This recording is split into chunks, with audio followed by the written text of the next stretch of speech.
एक बार बिमला किचन में खाना बना रही थी। वहाँ पे उसकी ननद आती है और बोलती है, भाभी मैं भी कुछ करा लूँ?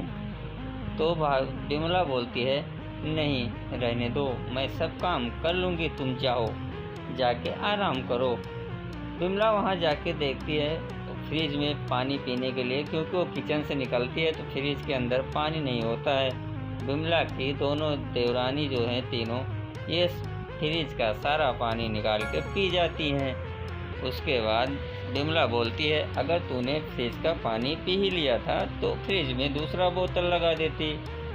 क्यों महारानी, अगर फ्रिज में पानी नहीं है तो तुम खुद ही लगा के पी लो, फ्रिज में पानी तो तुम भी रख सकती हो।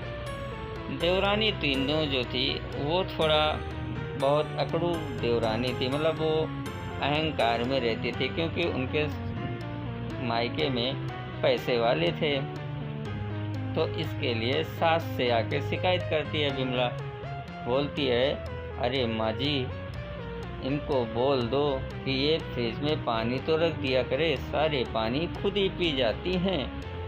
सास बोलती है, अरे कोई बात नहीं, तुम ही कर लो, उन दो तीनों को रहने दो, तुम तो कुछ कर लिया करो, तुम भी रख लो पानी अगर तुम्हें पीना है। बिमला बोलती है, अरे माँ जी, तुम भी उन्हीं की पक्ष ले रही हो, क्योंकि वो तीनों बहुत पैसे वाली थी, इसीलिए सास भी उन्हीं को मानती थी।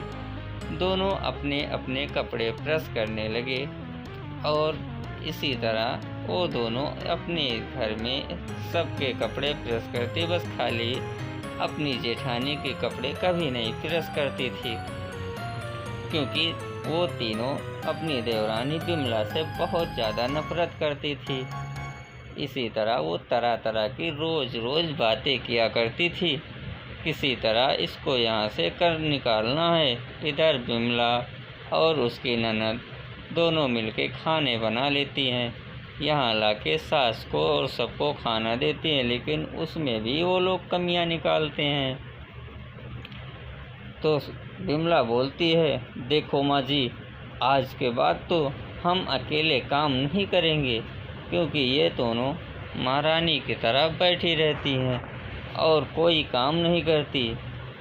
सास बोलती है, अरे कोई नहीं, तुम कर लो, वो दोनों बाहर घूमने जा रही हैं, तुम्हें को काम करना होगा। इतना बोल के सास जो है उनको कुछ नहीं कहती कभी भी, लेकिन सास को नहीं पता कि कभी भी एक पक्ष नहीं लेना चाहिए, क्योंकि हमेशा एक ही काम नहीं देती है। वो दोनों बहुएं भी सारा काम करेंगी, लेकिन अभी तो सास कुछ नहीं बोलती। इधर ननद और भौजाई दोनों खाना बनाती हैं और ये तीनों महारानी बाहर घूमने निकल जाती हैं।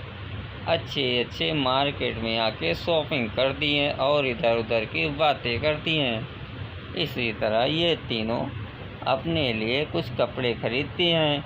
इधर बिमला बोलती है, अरे देखो, हमारे नसीब में कहाँ ये तीनों बहुत घूमने जाती, क्योंकि इनके पास तो पैसे है, इसीलिए वो दोनों होटल के लिए निकल जाती हैं। तीनों बोलती हैं, अब तो मैं होटल में रहूँगी, लेकिन होटल में क्या था, होटल वालों ने जब पैसा ख़त्म हो गया तो धक्के मार के बाहर निकाल दिए। अब तीनों देवरानी बिमला की वापस फिर से उसी घर में आ गई। बिमला की ननद बोली, अरे देखा भाभी, फिर से वो तो यहीं आ गई ना। सास बोलती है, देख, अब अगर तुम तीनों यहाँ आई हो तो तुम तीनों को मिल के रहना होगा, क्योंकि अगर काम नहीं करोगी तो यहाँ नहीं रहने पाओगी।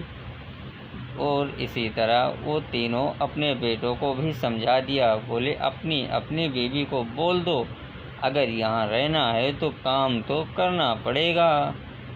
बेटों ने कहा, ठीक है माँ जी, कोई नहीं, मैं समझा दूँगा, अब से आगे से ऐसा नहीं होगा। अब इसी तरह दोनों बेटों ने ये कह दिया। सास बोली, हाँ हाँ समझा देना, क्योंकि अब तो ऐसे काम नहीं चलेगा, काम तो करना ही होगा। बिमला जो थी काम अकेले सारा घर का करती थी। इसी तरह दोनों ने फ़ोन करके बोल दिया और उसके घर वालों ने भी आ गए। अब इसी तरह पूरे परिवार वालों ने हंसी खुशी रहने लगे थे। तो ऐसे घर नहीं चलता, सास को भी चाहिए सबको मिलजुल के रहना चाहिए, इसी तरह से घर चलता है।